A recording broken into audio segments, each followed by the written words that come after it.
Hello everyone, welcome back to History Lessons. Today we will be doing the Union Executive, which is a part of Class 10 ICSE Board syllabus. It's a part of civics. So the last part of this chapter, which is based on the Prime Minister and the Council of Minister, has already been covered in another video, the link of which will be given in the description box. So now we will start with the President. So the syllabus covers the President, the qualifications for election of President, composition of the Electoral College from which the Indian President is elected, reasons for the indirect election of President, his term of office, procedure for impeachment of the President, his powers including the executive, legislative, financial, judicial, discretionary and emergency powers. And the Vice President, for him we will study the qualifications for election of Vice President, term of office and his powers. So this is the total syllabus of Class 10 ICSE Board. So let's start. So the President is the Union Executive of Indian government. So President, is a nominal head of our country, as India is a parliamentary country. Hope you all know about the difference between a parliamentary and presidential form of government. Parliamentary is one, I'm repeating, where the real power to run the government is with the Prime Minister along with the Council of Ministers, and President is the nominal head. So the qualifications is a general qualification, like he should be a citizen of India, he should be of 35 years of age, he should be qualified to become a member of Lok Sabha. Like all the qualifications to become a member of Lok Sabha, a president should have those qualifications, plus a citizen of India, which is also a part of Lok Sabha member qualification, and 35 years of age, not less than that. Upper limit, there is no upper limit, but minimum 35 years. Term of office, he holds a term of 5 years and is eligible for re-election. So minimum 5 years, but he can be re-elected also. He or she, by writing to the Vice President, can resign from the office. The resignation has to be communicated by the Vice President to the Speaker of Lok Sabha. So obviously he has the power to resign himself, but he has to inform the Lok Sabha's Speaker through Vice President. What is the procedure of impeachment? Like if the impeachment is a term we use when the president, before the completion of its term of 5 years, is to be removed from office. So what is the procedure? The president in India can be removed from the office for violation of the constitution by impeachment. The resolution to impeach the president may be moved in either house of the parliament. Either house of the parliament means Rajya Sabha or Lok Sabha. It must be passed by 2/3 of the total membership of that house. Then the charges are investigated by other house. President has a right to appear in person in order to answer the charges. He or she also has the right to be defended by a counsel. If the charges are sustained by the 2/3 vote in the other house as well, the impeachment succeeds. The president is removed from office from the date on which the resolution is passed. So what is the procedure? If by 2/3 majority both the houses pass a resolution that the president should impeach, he has to impeach from that day. Like he has to leave the office of president. So what is the mode of election? Now we know about the term of office. Now what is the qualification? Now indirect method. Like no, we don't directly vote in a democracy. What we do? We vote. Like we have seen the elections chapter from class 9 ICSE Board civics part. A video is already there in the channel on election, so through which we know that there are two methods of election, direct and indirect in a democracy. But for president we follow indirect mode. What is it? Indirect mode? We form an electoral college who on our behalf elect the president. So what is the composition of the electoral college? This is also a part of his syllabus. Is elected by members of electorate consisting of elected members of both the houses of parliament, like Rajya Sabha and Lok Sabha members, and the elected members of the legislative assemblies of the state. We know the legislative assembly of the state, the lower house, which is known as the lower house of the state. So all the elected members of the state legislative assembly plus the members of both the houses, Rajya Sabha and Lok Sabha, elects the president, forming the electoral college. Done. So now we will move forward towards the powers of president. So president has a lot of powers: executive, legislative, financial. So there's a small hack to remember: all the appointment based powers goes to the executive, under the executive, and all the lawmaking powers, as legislative means lawmaking power, goes under the legislative power. And the financial, from the word you know, it's the related to bills. And discretionary is very important for short questions, is special power. And emergency powers is when the state is under emergency, president has some power, even he declares the emergency, which will, when we will move forward, we will also see that. So as I said, all the appointment making power, like in exam you will not have total write all the powers of president, but they will mention particularly executive or legislative or financial. So remember, so all the appointment making power goes under the executive. So number one, he is a head of the union executive. Formation of council of ministers is a very important power. Formation of council of minister, though it's the main work is done by prime minister, but prime minister himself is to be appointed to his office by the president. Power to appoint and remove the high dignitaries of the state. So like attorney general, comptroller general, who all these persons are appointed by the president of India.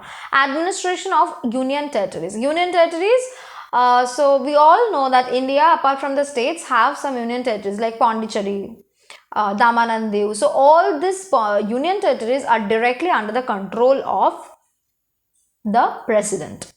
Then control over the government, state government. So the union government's control over the state government is via the president. President can like ask for any information. President has some control over the state governments.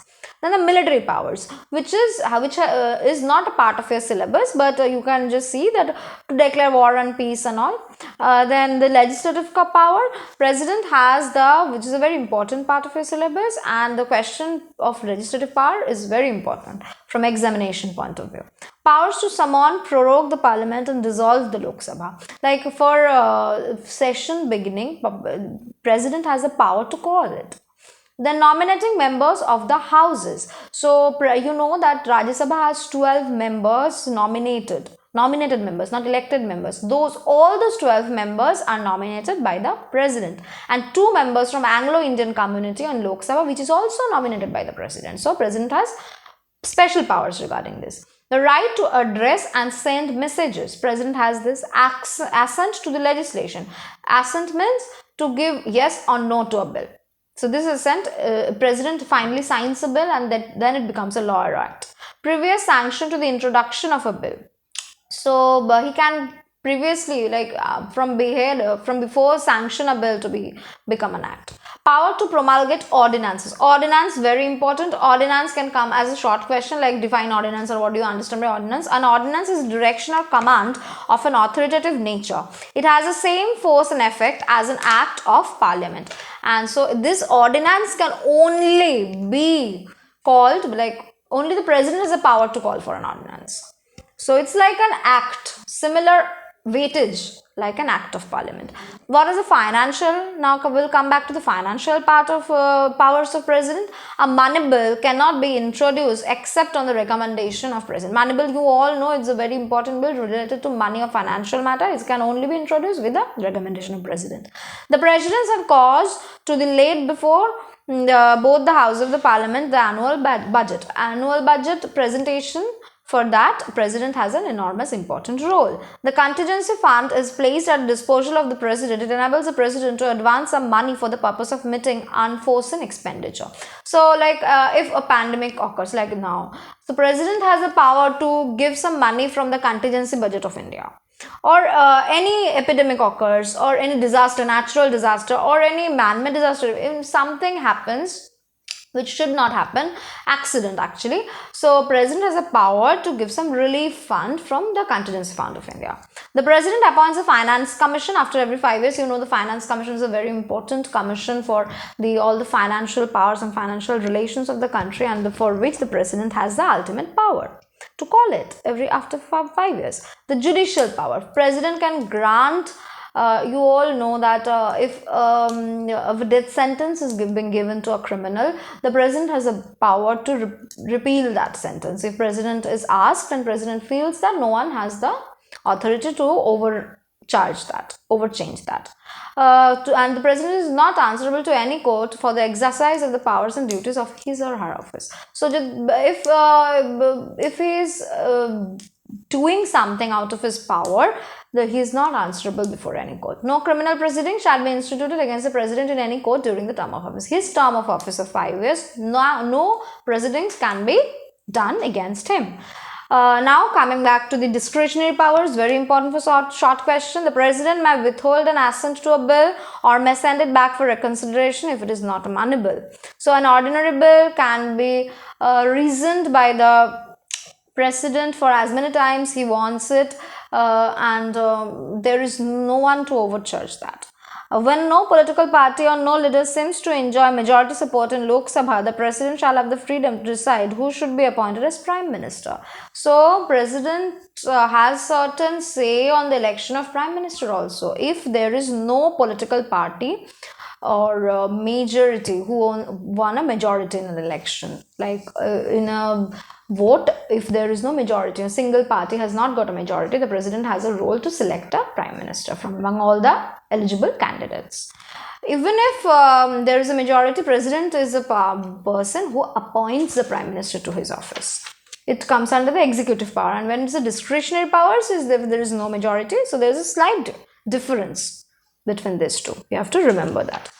Now we will do the Vice President of India. This part, the President part, is complete of your syllabus. The Vice President is obviously the assistant of President. Who is the Vice President of India? Is the ex officio chairman of Rajya Sabha, is the Vice President of India. Is the same person.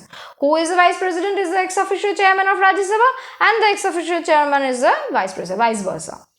So, what are the qualifications for his elections? He should be a citizen of India, same like president, must not be less than 35 years of age, same like president, and must be qualified for election as a member of Rajya Sabha, because he is already a member of Rajya Sabha. He is the ex officio chairman of Rajya Sabha.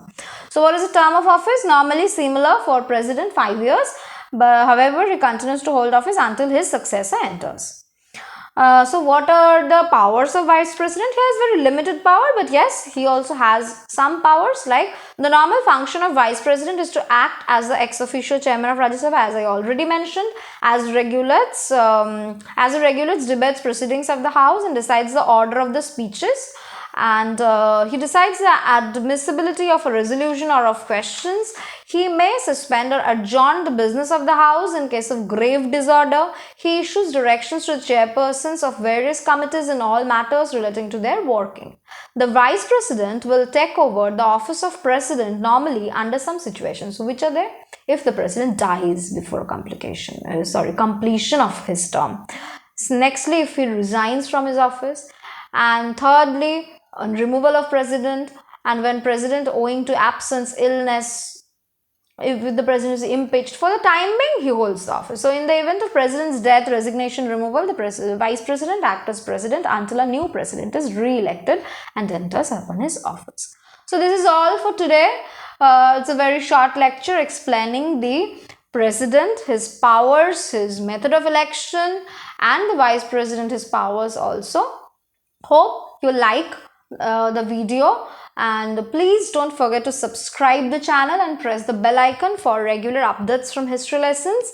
And the book I use for this lecture is Modern Indian History, Contemporary World and Civics, ICSE Class 10 by Avichal Publishing Company. You can use any book your school is doing. For like if the school has been prescribed, the syllabus for this is same as the ICSE board has been fixed. So hope you all like it.